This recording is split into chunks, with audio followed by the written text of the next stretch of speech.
aplicativo, acesse a loja do seu smartphone. Busque por Remate Web e instale. O aplicativo está disponível para os sistemas operacionais Android e iOS. Você será direcionado para a nossa página inicial. Cadastre-se, informando seus dados e confirme. Pronto! Agora você pode assistir aos seus leilões de onde estiver. Habilite-se para lançar em um clique. Aguarde a confirmação. E dê o seu lance.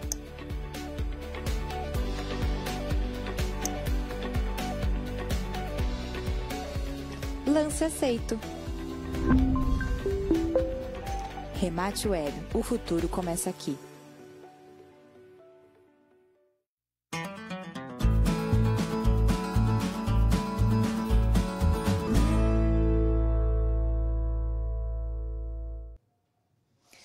Boa noite a todos, eu sou Raquel, estarei com vocês em mais essa transmissão do Ivomec Convida, um programa que aborda os principais temas da pecuária brasileira, com convidados e especialistas, trazendo informação de qualidade sobre os principais assuntos que impactam o dia a dia da pecuária, do pecuarista. Essa é uma iniciativa da Ivomec que há 40 anos é referência na categoria de indectocidas. E no programa anterior nós falamos sobre o mercado da pecuária e neste nós vamos falar sobre nutrição animal, os manejos mais atuais de pastagem para alta produtividade do gado de corte.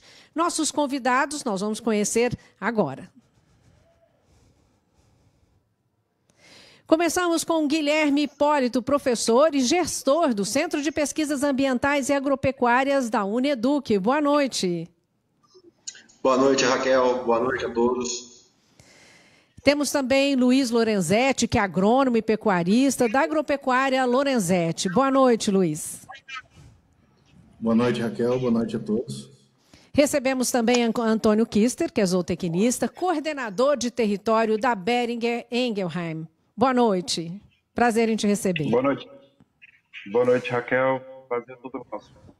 E para completar o nosso quadro aí de especialistas, temos também Bruno Gotardi, que é especialista em produção de ruminantes pela USP-Exalc e também manejo de pastagens pela Reagro. Sejam todos muito bem-vindos, eu tenho certeza que a nossa conversa hoje vai ser muito produtiva. E você que também está em casa pode participar desse bate-papo. Você entra lá no Stories do Instagram de Ivomec, manda sua pergunta, manda sua dúvida, que nós vamos responder aqui durante a programação.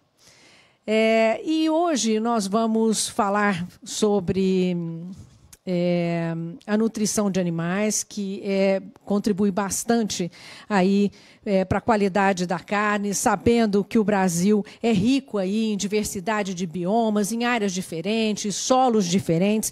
E eu queria começar perguntando para o Guilherme, que é uma dúvida reincidente aí do pecuarista, o que ele faz para escolher a melhor pastagem? Bom, Raquel, primeiramente queria estar agradecendo aí a presença, agradecer o Ivomec Convida, em nome também da nossa Uneduc, dizer que é um prazer imenso estar colaborando aqui com essas informações. E eu queria começar falando um pouquinho a respeito de que não existe como a gente falar uma forrageira adequada sem a gente ter um conhecimento dessa propriedade, né? Muito erroneamente a gente escuta esse tipo de pergunta, até por falta de informação, que qual é a melhor forrageira que eu coloco dentro do meu sistema de produção de gado, né? Então, vale lembrar que a gente tem aí perto de mais de 30 mil espécies forrageiras dentro do nosso sistema de produção, né? Nós temos uma grande área de produção de pastagem, e essas áreas aí, perto de 200 milhões de hectares, uma grande parte dela ainda se encontra muito degradada, né? Então, toda forrageira, para que a gente faça a escolha de uma forrageira de forma adequada, primeiramente a gente está tendo que conhecer essa nossa área, né? Nós temos, como você mesmo falou aí, diversidades de biomas, nós temos climas diferentes em toda a região do Brasil aí, com mais ou menos pluviosidade, mais ou menos topografia. Então, são fatores que, na hora que a gente vai somar para fazer essa escolha, ela vai influenciar bastante, né?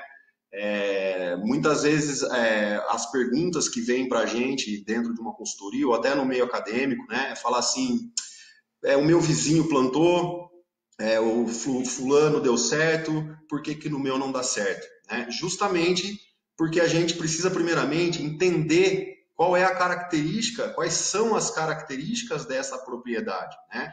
Nós estamos falando aí de faixas diferentes de solo, nós estamos falando de climas diferentes ao longo do país, né? Hoje, com essas mudanças climáticas, aí, mais ainda que nós temos dificuldade em manter um sistema de produção bem ativo, a não ser que o mesmo seja irrigado, né?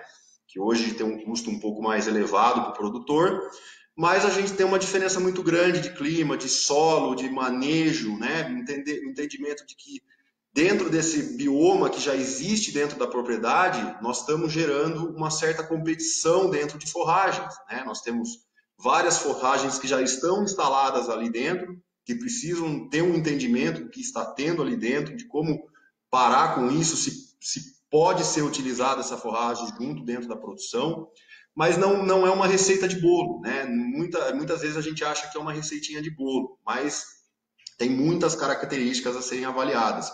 Então, primeiramente, o reconhecimento dessa área, entender se essa área tem ou não uma forragem já sendo produzida, né, nesse local, entender um pouquinho que topografias diferentes também vão ter alteração de solo, né? Respondendo essa pergunta também, por que no meu vizinho dá certo e no meu não dá certo, né? Dentro de uma mesma propriedade, muitas vezes eu tenho faixas de solos diferentes que podem alterar o meu sistema de produção, né? Às vezes uma divisão de estrada ou um rio que está dividido ali dentro da propriedade, e a hora que você vai fazer a mensuração desse solo, a análise desse solo, nós vamos ver particularidades diferentes dentro de uma mesma propriedade, né? Então, é muito bacana a gente estar primeiramente conhecendo, entendendo qual é a propriedade que nós vamos estar trabalhando, característica de solo, nós temos influências climáticas que numa mesma região, para você e para o seu vizinho, como todo mundo fala, né? Ela pode não ser de tanta influência, porém, a característica interna da fazenda, que é o solo, o seu manejo, de que forma que você vai implantar essa forragem com relação à forma de plantio mesmo, se vai ser mais mecanizado, se vai ser mais manual. Então, tudo isso vai dar uma alteração na hora que a gente vai fazer esse plantio. Então, Guilherme, não existe bolo. Deixa eu aproveitar e fazer uma pergunta aqui para você. Você falou da questão, o pecuarista não pode olhar lá para o terreno do vizinho, mesmo ele sendo o vizinho do lado, que aparentemente tem o mesmo solo. Isso significa que esse manejo ele é só para os grandes ou não? Ele é para qualquer tipo de propriedade? Queria que você desse um entendimento assim para a gente de como seria esse passo a passo. O que o pecuarista tem que fazer, né, para que ele possa iniciar esse trabalho lá na área dele? Esse passo a passo não serve somente para grande produtor, muito pelo contrário, né? Nós estamos falando aí de aproximadamente 200 milhões de hectares de pastagem, uma produção aí de quase 90% do nosso gado em sistema de pastejo, né? Que não está em sistema de pastejo, passou um dia por sistema de pastejo. Então, tem uma importância muito grande. Existe um passo a passo a ser feito, porque por mais que temos grandes áreas de pastagem, precisamos melhorar a eficiência dentro dessa área de pastagem, né? Hoje trabalhamos aí com um pouco mais de um animal por hectare, se isso bem trabalhado dentro de uma mesma unidade, aumentando essa eficiência, conseguiríamos melhorar isso. Agora, de que forma? Primeiramente, eu acredito que precisamos procurar assistência técnica especializada, né, Raquel? Quando se fala de solo, é uma questão bastante importante, porque é o início dessa cadeia, né? Nós estamos começando a preparar os nutrientes para as nossas plantas, para que essas plantas cresçam, desenvolvam e forneçam nutriente para o nosso animal. Então, às vezes, é uma cadeia muito longa, que dentro dessa cadeia, dentro dessa jornada que você vai ter entre preparar e do animal consumir, é uma fase que está cheia de brecha, né? Está cheia de brecha para poder acontecer erros evitáveis e erros inevitáveis, né?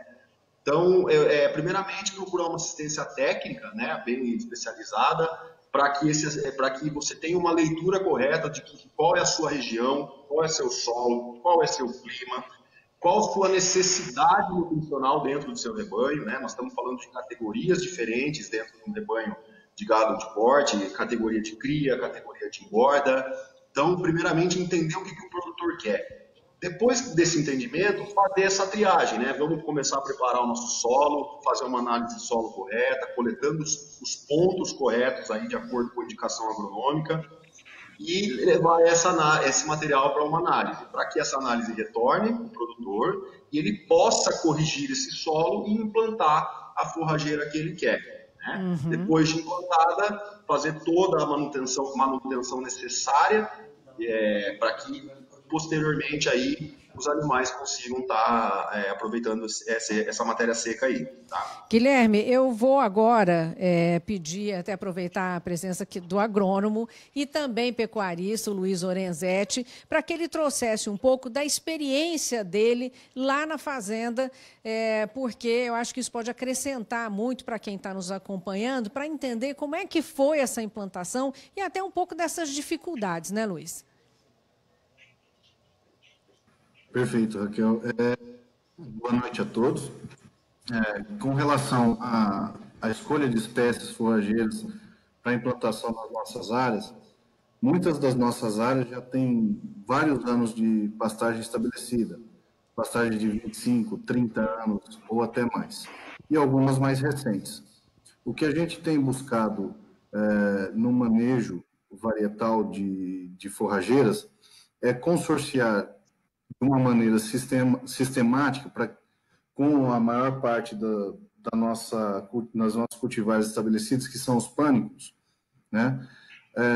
Consorciar algumas áreas que possam nos servir em algumas situações específicas, por exemplo, situações de pastagem diferida ou situações de maior pressão de pastejo, maior lotação, enfim. 80% das chamadas de pânico. Os outros 20% se dividem entre braquiárias e sínodons.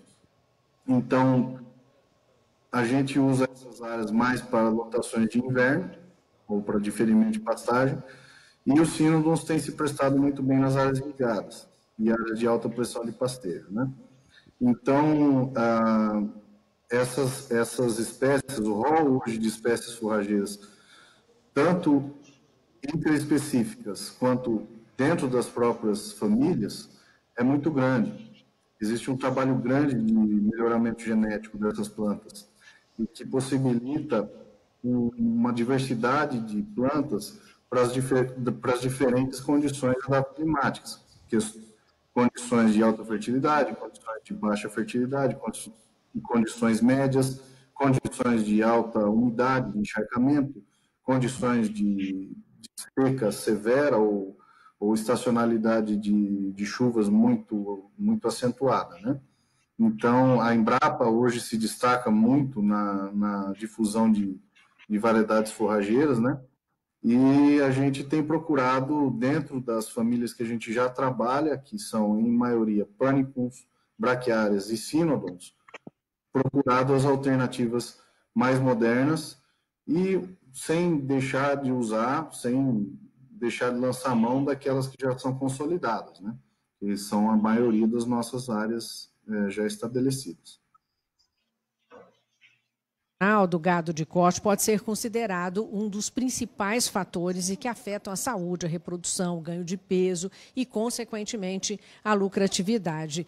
Eu queria agora falar com o Antônio Kister para que ele pudesse trazer aí um pouco de informação sobre esses resultados positivos. O que a nutrição garante de resultado lá na ponta para a lucratividade, ou seja, para que a gente possa enxergar melhor se vale a pena e como vale a pena todo esse investimento. Antônio. Bom, pessoal, boa noite. Boa noite de novo a todos. Boa noite a quem está com a gente aqui. Eu estou representando a Boehringer Ingelheim. E nutrição e saúde. Nutrição e saúde são um dos pilares da produtividade, né? Eu costumo dizer que a saúde, a gente trata ela, a saúde animal, a gente trata ela como uma garantidora. Ela vai garantir com que aquele alimento, a pastagem, a nutrição de modo geral, possa ser expressada, com que a genética do animal seja expressada, né? O manejo também vai ser facilitado. Então, assim, primeiro ponto, tudo começa lá atrás, antes da fertilização das vacas. A gente sabe que fertilidade ela só é possível se tiver balanço energético positivo dos animais, das vacas, das matrizes. Ou seja, essas vacas têm que estar em processo de ganho de peso. Isso, se esse animal está em balanço positivo, balanço energético positivo, vai possibilitar eu ter fertilidade, né, junto com outros fatores também, como manejo, etc. Se eu não tiver, por exemplo, um bom controle de endo e ectoparasitas, se eu tiver animais, se eu não tiver um bom calendário sanitário envolvendo as principais vacinas, eu vou começar a ter doenças reprodutivas, eu vou começar a não ter esse ganho de peso, esse balanço energético positivo vai ficar comprometido, tá? Então, as duas coisas estão extremamente relacionadas. Vamos pensar em imunidade, por exemplo. Do que adianta eu vacinar, montar um baita programa sanitário dentro da propriedade de gado de corte, com endo e ectoparasiticidas, com vacinas, etc., se eu não tenho capim para garantir com que esse animal tenha boa saúde, tenha imunidade. A gente costuma nem vacinar, não é vacinar, é evitar com que vacine animais desnutridos. Nós vamos ter um resultado muito ruim em animais desnutridos. É melhor consertar, corrigir a nutrição deles e para daí a gente passar a fazer uma vacinação e essa vacinação ser eficiente. Pensando em produtividade, algumas doenças reprodutivas, um mau manejo também pode trazer abortos. Abortos, queda da taxa de nascimento em relação à taxa de prenhez, e essa vaca vai ficar parada também por um período, né? Até que a gente corrija isso. Também, falando em desnutrição, nós temos uma predisposição a algumas doenças. Um animal desnutrido, ele também vai ser mais suscetível a parasitas, a carrapato, mosca, verme, etc. Então está muito correlacionado. Não podemos esquecer da água também, sem água de boa qualidade, que tem a ver com nutrição também. Então, pastagem é a base, como o Guilherme disse, 90% do nosso gado ele consome pastagem. A pastagem ela vai garantir, sim, o alimento em abundância, em qualidade, para que a saúde do animal esteja bem. E a saúde, por sua vez, vai garantir com que isso tudo funcione, tá bom? Eu acho que seria essa relação entre saúde e nutrição. As duas têm que andar sempre juntas. Na verdade, não tem como desconectar, né? É todo um processo, né? Ele pode começar lá com o pasto, uma boa escolha de gramínea e tudo mais, mas ele vai impactar diretamente nesse resultado, né? Na fertilidade e até em outros itens todos aí, como você citou para nós agora. E a gente tem pergunta do Instagram, nós já vamos aqui para a tela, vamos conferir para a gente responder a primeira pergunta do Instagram. É uma pergunta do Rafael Souza. Quais são os principais critérios que precisamos analisar para escolher a pastagem correta? Bruno, você responde para nós? Boa noite, Raquel. Boa noite a todos. Eu acho que tem bastante coisa para a gente analisar aí. Se a gente pegar algumas tabelas aí da Embrapa Cerrados, ela traz para a gente bastante informação, desde velocidade de estabelecimento até grau de tolerância a doenças e pragas, né? Então, tá me ouvindo, Raquel? Estou te ouvindo. Pode continuar, Bruno. Então, eu acho que, assim, primeiramente, definir o método de pastejo, né? A meta de produção, se a gente vai querer intensificar bastante nas águas ou não, como o pessoal falou, se vamos precisar diferir para seca, nível de fertilidade do solo, grau de gerenciamento dentro da nossa propriedade, se a gente tem uma equipe bem alinhada com as nossas metas aí, se a gente vai ter gente em cima. Então, assim, primeiro de tudo, conhecer nosso clima e solo, entender como que é a chuva e fertilidade do solo e desafios pensando em pragas e doenças. Como, sim, citando um exemplo aí, hoje no norte do país, estamos tendo muito problema com morte das brisantas em geral. Então, assim, já é uma doença para a gente colocar no nosso radar. Então, vou estabelecer uma pastagem, não escolheria uma brisanta, por exemplo. Então, clima, solo e tolerância a pragas e doenças. Então, de uma forma geral, é uma série de critérios, né, Bruno? Não dá para considerar só uma coisa, precisa de especialista, precisa analisar o solo, analisar toda a área, saber com que tipo de animal está trabalhando, enfim, para encontrar aí o melhor resultado. Pessoal, nós vamos agora para o intervalo, é rapidinho, nós vamos retornar aí com novas perguntas. Você pode continuar, você que está nos acompanhando, pode mandar as suas perguntas, entra lá no Instagram de Ivomec, manda sua dúvida, manda sua pergunta, que nós vamos responder aqui durante a programação. É um minuto só, a gente já volta. Boehringer Ingelheim orgulhosamente apresenta um desafio do tamanho do Brasil e a qualidade que conquistou o mundo. Gado Ivomecado é tradição de resultado. Cada momento da nossa história nos moldou para chegar até aqui. Por isso, o sucesso é o nosso destino. Ivomec, moldado para o seu sucesso.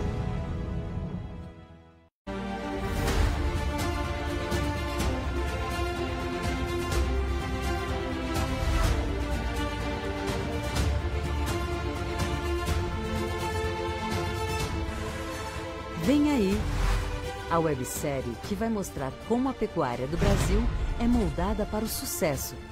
Ivomec e Boehringer Ingelheim apresentam Do Campo à Mesa. Em breve.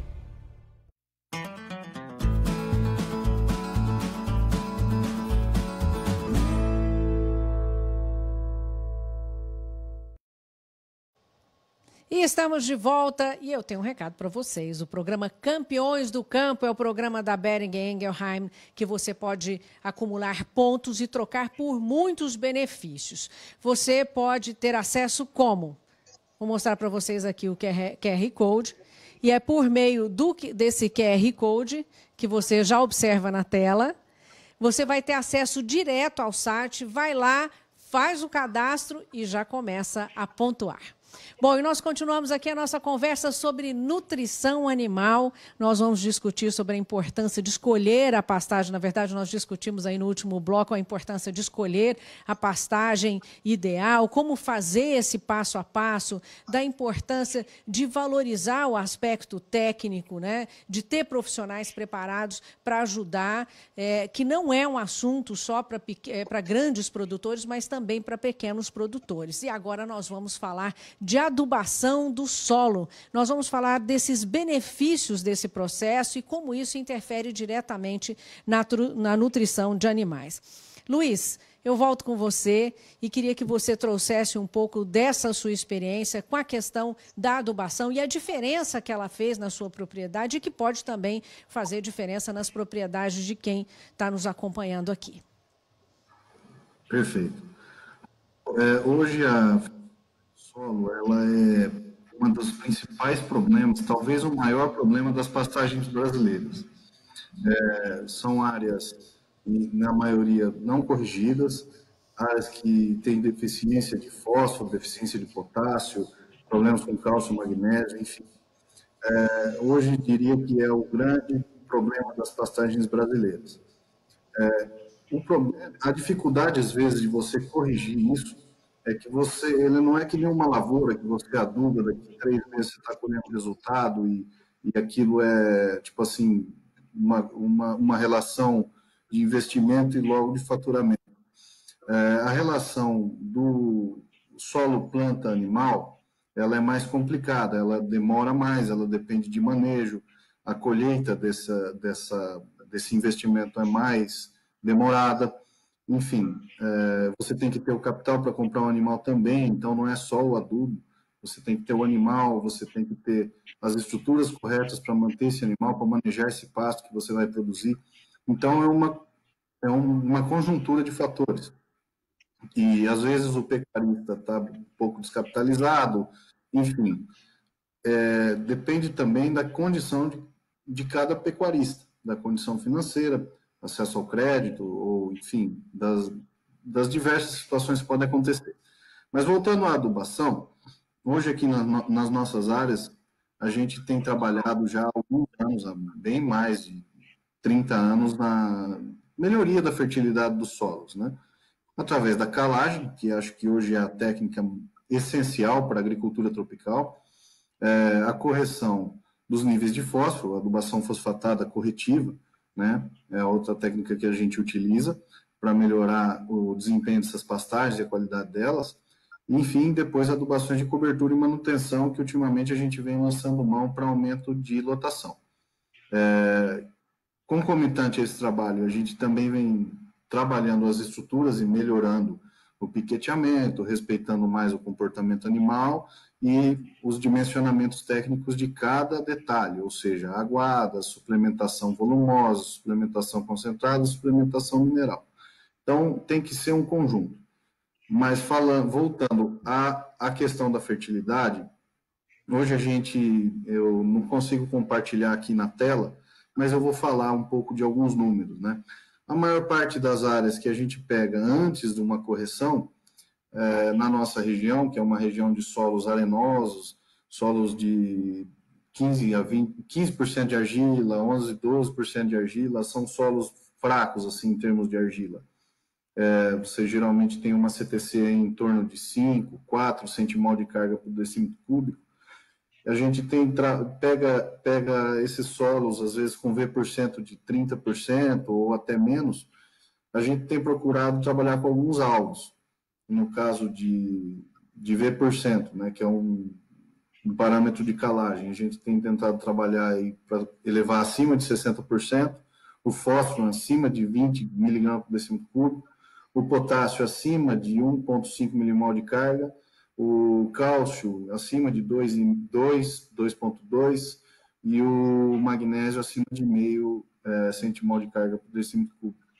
Então, primeiro, para o pecuarista começar a trabalhar a questão da adubação, o primeiro passo é a análise de solo e tirar ela bem feita, seguir as recomendações, o número de subamostras, as glebas, definir as glebas de amostragem, etc., levar isso de maneira organizada para o laboratório e depois levar para a interpretação para que um agrônomo possa utilizar esses parâmetros que a gente comentou aqui para fazer uma recomendação personalizada para aquela área. Posteriormente a isso, você vai ter essa recomendação, provavelmente o agrônomo vai vir com as quantidades de material para corrigir cada um desses pontos. Em primeiro lugar, eu diria para você que é a calagem. Essa é o investimento mais importante de todo esse processo. Posteriormente, a fosfatada, que pode ser feita, tem agrônomo que prefere utilizar fosfatos solúveis, outros preferem já fosfatos reativos. Enfim, tem diversas maneiras de você corrigir o fósforo do solo. E depois a adubação potássica de cobertura, né, para você, que geralmente os solos brasileiros, com exceção das terras, assim, terras roxas, né, esses solos mais férteis quimicamente, eles têm deficiência de potássio. Outra técnica que a gente tem lançado mão e tem ajudado muito, é uma técnica que particularmente eu gosto muito, é a adubação orgânica, que nós estamos numa região que tem uma disponibilidade grande de campo de frango, muitos aviários, então a gente tem utilizado essa técnica na pastagem com muito sucesso, né? Então nós estamos falando aí de investimentos para a implantação de uma pastagem, com operação, com semente, etc., da ordem de uns R$ 2.000, R$ 2.800 por hectare, né? Com uma reforma de pastagem. Sem Luiz, reforma de pastagem... Oi, não dá para fugir aí de duas questões que são importantes a gente colocar para quem está nos acompanhando, que é a questão técnica, né? É praticamente impossível o pecuarista fazer isso sozinho dentro da área, ele vai ter que ter um apoio técnico aí de um agrônomo, né, para tomar essa decisão. E, claro, levar em consideração essa diferença que você também acabou de citar de áreas, né? Em cada lugar vai ser uma situação diferente. Isso, sem dúvida, sem dúvida. A gente está falando aqui de maneira geral, talvez um pouco tendencioso ao que a gente tem aqui na nossa região, mas o primeiro passo disso tudo é buscar as especificidades da sua região, especificidade de clima e depois especificidade de solo da sua propriedade. E fazer sempre análise de solo e um estudo muito bem feito, pluviometria, buscar as opções de forrageiras no mercado mais adequadas para o que você vai fazer e, enfim, depois considerar essa questão da fertilidade, que ela tem um peso muito grande na produtividade da forrageira e, consequentemente, na produtividade animal, né?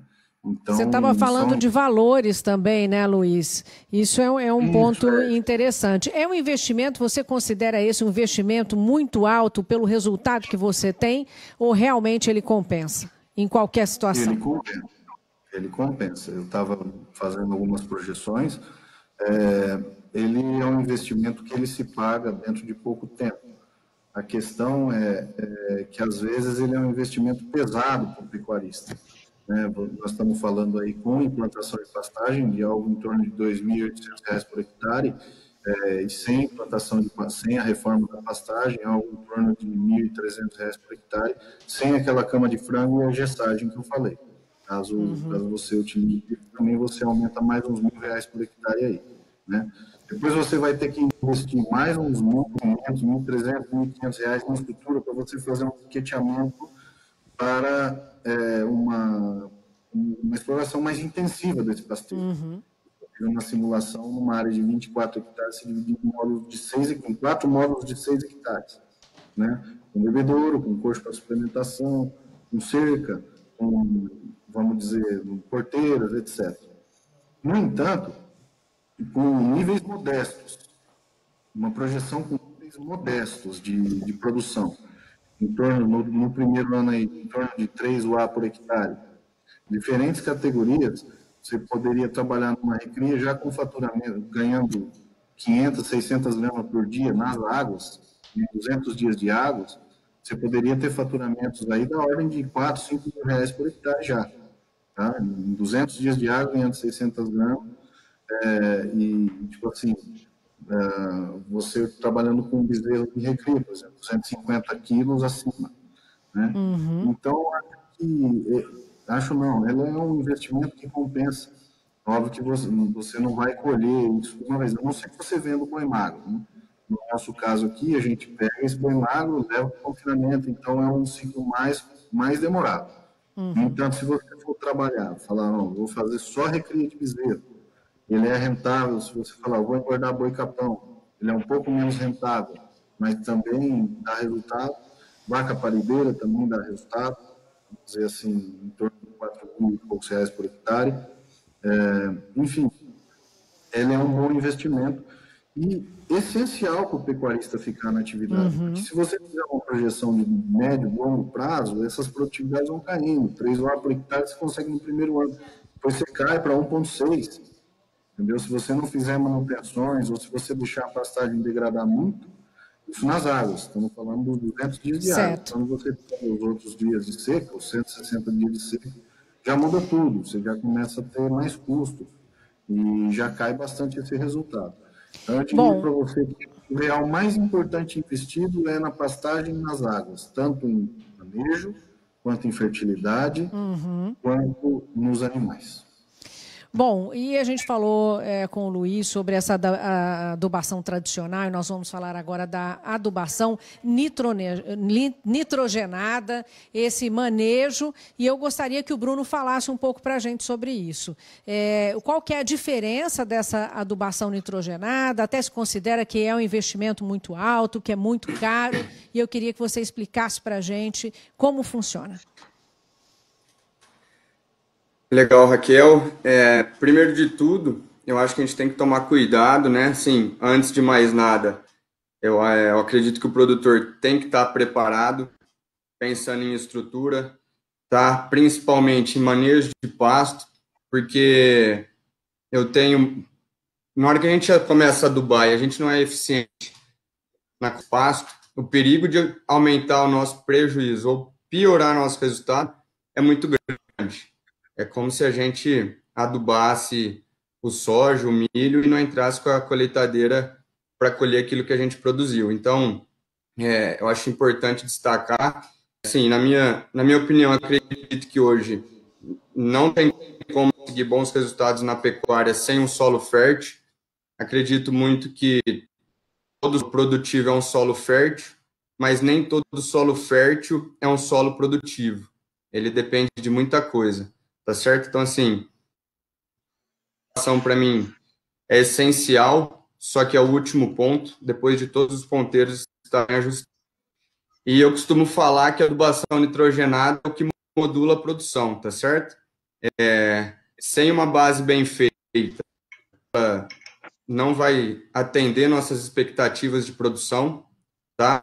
Só produzir ela é essencial. Não adianta a gente achar que só com calcário, fósforo e potássio a gente desembolsar valor já vai dar retorno para a gente em aumento de lotação, em produção de arrobas por hectare, que muitas das vezes não vai acontecer.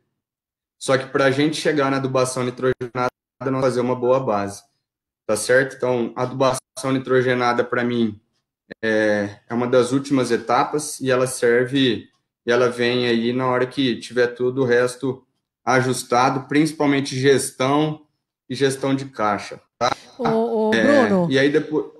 Explicando até melhor isso, né? Então, ela é uma fase da adubação. Começa com uma adubação tradicional, como o Luiz estava explicando, e aí, para passar para uma fase acima, entraria a adubação nitrogenada, é isso?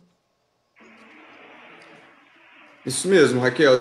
Ela precisa ser usada, vamos falar, de 30, 50 de nitrogênio por hectare por ano, pensando em manutenção de produção desses pastos, tá? Mas nós vamos começar a se preocupar com a adubação nitrogenada depois que todo o dever de casa, aí, principalmente em correção do solo e da fertilidade desse solo, aí, a base que a gente fala, tiver feita. E aí a gente vem para a adubação nitrogenada. E aí, entrando um pouco nesse manejo dessa adubação que você me perguntou, a gente tem muito com a gente no dia a dia o manejo dos 4 Cs da adubação, né, que a gente fala, que é a fonte certa, a dose correta, no momento correto e no local correto. Entenda-se local correto como uma distribuição bem feita, pensando...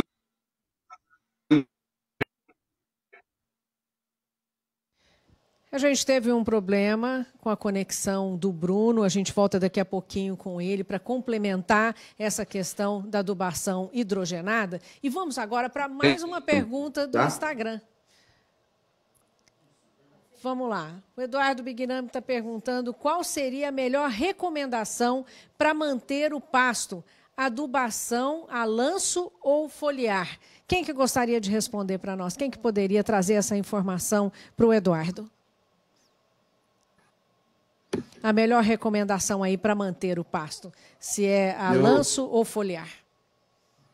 Com relação a isso, falar sempre, em qualquer lavoura, em qualquer produção vegetal, primeiro adubação de solo, primeiro correção de solo, primeiro adubo mineral e adubação orgânica, manejo de sistema. Adubação foliar é a cereja do bolo, é a última de todas, tá? Então, sempre adubação corretiva primeiro, depois as adubações de cobertura, como o Bruno estava falando, ele estava abordando muito bem o assunto. Por último, você vai pensar em adubação foliar, tá? Tá certo. Obrigada. Respondida aí a pergunta para o Eduardo. Bruno, você gostaria de complementar? Desculpa, a gente teve um problema com a sua conexão. Você gostaria de complementar aí sobre essa adubação nitrogenada? Você estava falando que era a última fase, né? Que é o investimento maior.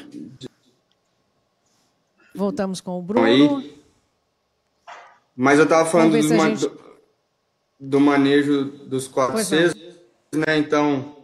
se preocupar sempre distribuição correta do adubo.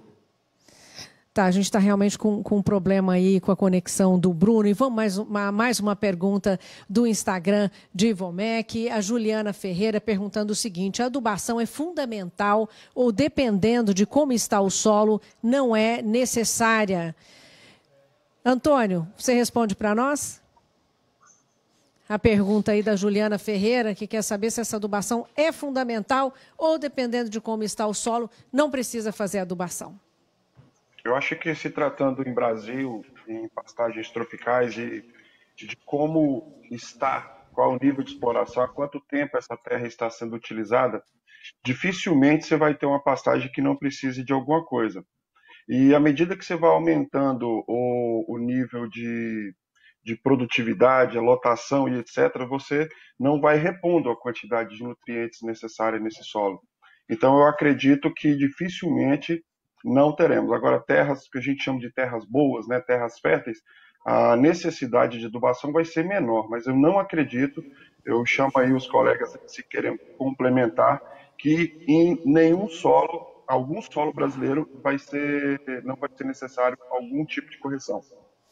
Até porque pode ir bem, mas com a adubação vai melhor, né? Alguém gostaria de complementar a pergunta da Juliana Ferreira?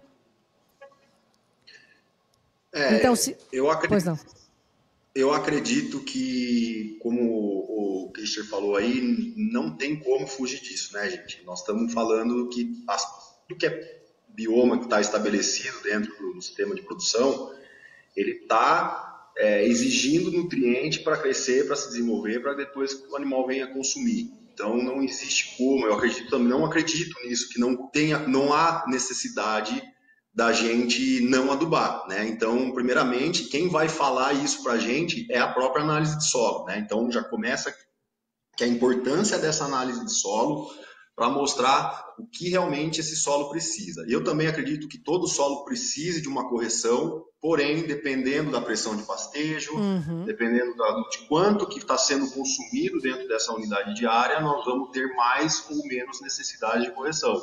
Mas eu também acredito que todo solo vai precisar de correção, sim.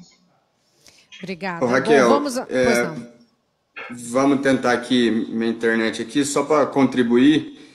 Eu acredito que tem alguns momentos que existem alguns solos que, quando a gente pega análise de solo, muito aí para o Nordeste, Bahia, a gente vê altos níveis de cálcio, magnésio, potássio, pH corrigido, V% bom, alto nível de fósforo. Então, assim, acontece de às vezes a gente pegar algumas análises em que a base está pronta, sabe? Naturalmente do próprio solo. Muito por causa do material de origem. Mas aí não tem como a gente abrir mão de uma adubação nitrogenada pensando em aumento de produção, tá? Mas assim, níveis acima de 30 milimol de cálcio, 35 milimol de cálcio por decímetro cúbico, magnésio acima de 10, potássio acima de 2,5, alumínio zerado, pH acima de 6 em água. Então, assim, já me deparei com alguns solos desse tipo. Poucas vezes mais existem, só que aí não é possível, a gente precisa de uma adubação nitrogenada para conseguir aumento de produção significativo aí, só para contribuir com a turma aí. Às vezes é o caso da pergunta. Obrigada, Bruno. E vamos agora para mais uma pergunta do Instagram de Ivomec, que nós recebemos. Agora a Patrícia Soleira, ela diz: é preciso trocar a espécie de forrageira de tempos em tempos? Precisa mudar sempre, gente? Ou dá para escolher uma e seguir em frente? Quem gostaria de responder? Raquel, só minha opinião. Eu costumo falar que se eu vou reformar meu pasto hoje, eu penso que ele é perene para o resto da vida. Igual o pessoal falou aí, a gente vê pastos de 30, 40 anos, e na hora que a gente repõe os nutrientes, a gente vê que essas plantas são altamente responsivas. Então, dependendo, se não tem necessidade, algum motivo particular, eu sempre trabalho pensando que esses pastos são perenes e é para durar pelo resto da vida, aí, 40, 50, 60 anos. Então pode fazer e não precisa mudar, né, Bruno? Raquel, exatamente. Eu conheço pastagem braquiária desde quando ela chegou no Brasil. No final da década de 70 e início da década de 80. E são pastagens originais, entendeu? Tá certo. Bom, o nosso tempo está chegando ao fim, mas eu queria aproveitar esses nossos técnicos, todo esse conhecimento, para algumas considerações finais. Vamos começar com o Luiz Lorenzetti. O que você gostaria aí de contribuir com a gente para esse encerramento? Raquel, companheiros aí, esse tema, ele é a base da pecuária brasileira. Se a gente for ver qual que é a grande força nacional, a grande potência do Brasil, é a capacidade que as pastagens têm de manter os animais. Por isso que nós temos o rebanho que nós temos, por isso que nós temos a capacidade, o potencial de aumento de produção que nós temos, por causa da pastagem tropical. Ela está de norte a sul do país, ela tem ciência desenvolvida aqui dentro, ela tem muito a ser melhorado dentro do que a gente tem. É a maior cultura do país, temos em torno de 200 milhões de hectares de pastagem, é muita pastagem, né? Então, é de suma importância esse tema, e ele tem que ser discutido mais e mais e mais vezes, e tem que se trocar experiência, temos que falar e melhorar esse ambiente. Eu digo para vocês, a principal cultura do país é a pastagem, ela tem um potencial de dobrar, triplicar, enfim, a produtividade, e fóruns como esse engrandecem, levam mais conhecimento às pessoas do que é a pecuária brasileira. É um gigante, é um colosso. Então, eu gostaria de agradecer a oportunidade, dizer que a Boehringer Ingelheim acertou no tema, acertou em trazer essa discussão, e desejar a todos uma boa noite, espero que a gente tenha contribuído, que fiquem com Deus todos, e obrigado aos companheiros aí também do fórum. Um abraço. Mipólito, as suas considerações finais aí sobre o nosso tema. Bom, faço das minhas palavras, faço as palavras do Luiz, as minhas palavras aí, né? Eu acho que esse tema é um tema muito complexo, muito importante. Nós estamos falando aí de maior produtor de gado vivo, né? Mas ainda com uma eficiência um pouco baixa, né? A gente poderia muito trabalhar essas 200 milhões de hectares aí de pastagem com muito mais eficiência. Então, eu acho que esse tema que foi abordado hoje, essa questão da adubação, essa questão da correção de solo, não tem mais para onde fugir, né? Eu acho que é o futuro. Quanto mais a gente pensar em melhorar e dobrar nossa eficiência, triplicar nossa eficiência numa mesma unidade de área, além da gente ter uma maior produtividade, nós vamos também estar trabalhando muito com a conservação do nosso meio ambiente, aí, que eu acho que é uma questão extremamente importante conversada hoje aí no Brasil, né? Então, eu acho que o tema foi sensacional, eu acho que também precisa ser debatido muito mais vezes e convencer os nossos produtores a pensar nesses números, porque, como o Luiz falou, é um investimento que assusta, mas é um investimento que a médio prazo vai trazer retorno e vai trazer lucratividade. Então, eu queria agradecer a todos também aí pela oportunidade, a Boehringer aí pelo convite, aos nossos colegas aí técnicos, e muito obrigado a todos, agradecer imensamente aí, um prazer estar com vocês. Obrigada. E agora o Bruno Gotardi e suas considerações finais. Raquel, primeiro eu gostaria de agradecer o convite, a confiança, o pessoal da Boehringer, os colegas. O que eu gostaria só de colocar em consideração é que eu acredito que a gente não conhece ainda o limite das nossas plantas forrageiras. Quanto mais a gente aduba, mais elas respondem. Acredito que ainda ninguém conhece o teto produtivo dessas plantas. É impressionante a capacidade de produção, tá? E lembrando sempre que existem várias variáveis que a gente depende para ter lucro. Não é só tem N fatores para ter uma boa viabilidade financeira, tá? Mas acho que é um caminho sem volta, não tem outro caminho. Cada vez mais nós vamos precisar tocar o negócio como uma empresa, gestão, acho que é um caminho sem volta. Obrigado aos colegas aí, a turma. Obrigado pela noite. Foi muito bom. Obrigada. E agora vamos falar com o Antônio Kister para que ele faça as considerações finais, ele que é nosso anfitrião. Antônio. Muito obrigado, Raquel. Em nome da Bering Ingelheim e Ivomec, eu agradeço aos participantes, quem está nos assistindo, aos colegas que contribuiu muito mais ao aprendizado. Certo? Vou ser redundante se eu ficar falando demais aqui. A minha fala é parecida com a do Luiz, então o que eu tinha preparado para as considerações finais, o Luiz já passou. Né?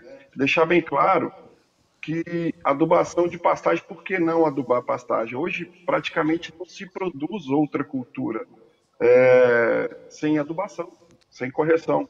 E por que o adubo ele não é disponibilizado para as pastagens? Né? Então, assim, como o Bruno falou, ainda não conhecemos o limite. Você tem a resposta da pastagem à adubação, ela é muito rápida, Você, em pouquíssimo tempo, você consegue dobrar uma taxa de lotação da sua fazenda e, consequentemente, ter mais produtividade. Né? Então, assim, eu acho que é um tema que ainda tem que ser muito discutido. A gente falou agora de adubação foliar, já está surgindo a adubação foliar para pastagem, é um tema muito novo ainda. Então, muito obrigado mesmo e boa noite a todos. Bom, mas antes do nosso boa noite final, estão chegando perguntas. Aliás, aviso você que mandou pergunta. Nós não vamos conseguir responder todas aqui no ar, mas depois vamos responder individualmente a todos que nos enviaram perguntas. E vamos lá para o Instagram de Ivomec. E mais uma pergunta agora do João Fernandes.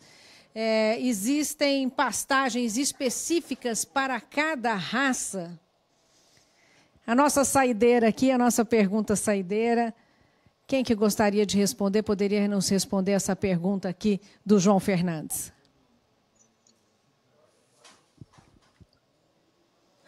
Bom, Raquel, eu não acredito que... Pode falar aí, Bruno, fica à vontade, desculpa. Desculpa aí, Guilherme. Pode, depois eu complemento, sem problema. Eu não acredito que exista pastagem específica para a raça. Eu acredito em pastagem bem implantada, em pastagem bem manejada, em pastagem que seja respeitada seus pontos de pré e pós-pasteio. Né? Como foi falado aí, depois de todo o nosso plantio, ainda existe uma manutenção a ser feita ao longo do período, anual, que seja aí de acordo com a necessidade do produtor.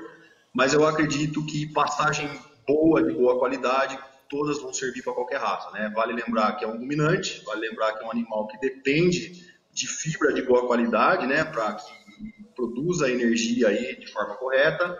Então, desde que bem implantada qualquer cultivar aí, de acordo com a região, de acordo com as características que foram comentadas aqui, todas vão responder muito bem, né? Nós temos todos os pilares a ser atendidos: genética, nutrição, sanidade, ambiência. Porém, a gente costuma dizer que animal responde pela boca, né? Então, uma boa alimentação, com certeza, uma fibra de boa qualidade, com certeza, vai responder em qualquer raça aí.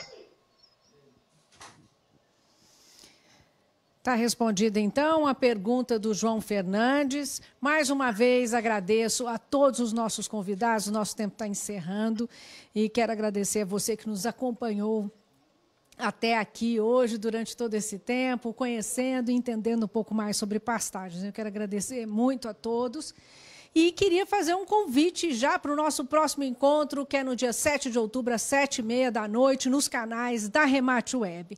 Siga Ivomec no Instagram para saber mais sobre os programas e também ter conteúdos exclusivos da pecuária de corte. Ivomec contribuindo para a pecuária brasileira ser moldada para o sucesso. Obrigada a todos e até mais. Até o dia 7 de outubro.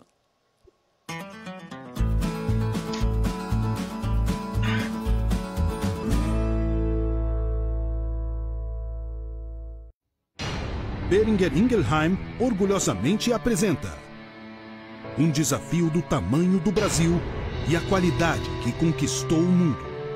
Gado ivomecado é tradição de resultado. Cada momento da nossa história nos moldou para chegar até aqui. Por isso, o sucesso é o nosso destino. Ivomec, moldado para o seu sucesso.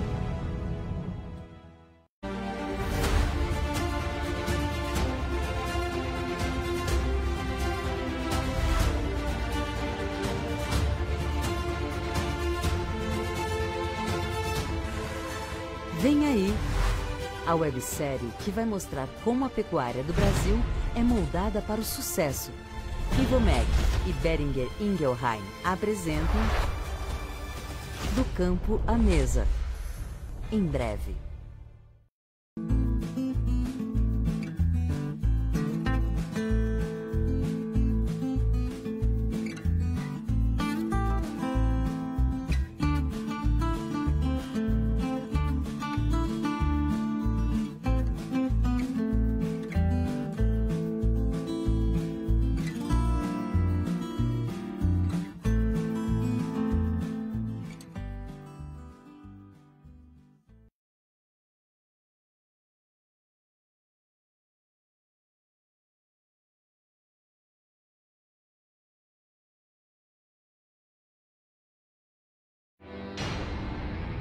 Nos próximos anos, a confiança de resultado construída ao longo de 4 décadas de história vai chegar ao seu ponto mais alto. Boehringer Ingelheim orgulhosamente apresenta um desafio do tamanho do Brasil. E a qualidade que conquistou o mundo.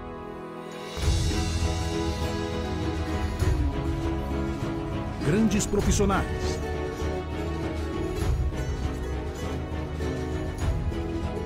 parceiros inseparáveis,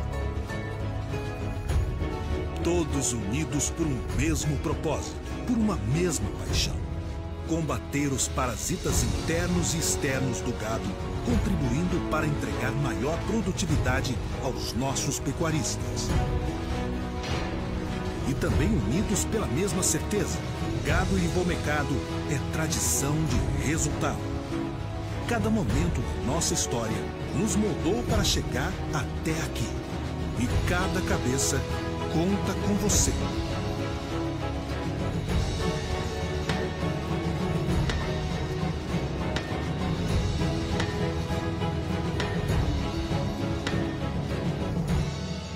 Por isso, o sucesso é mais que um objetivo. É o nosso destino. Ivomec, moldado para o seu sucesso.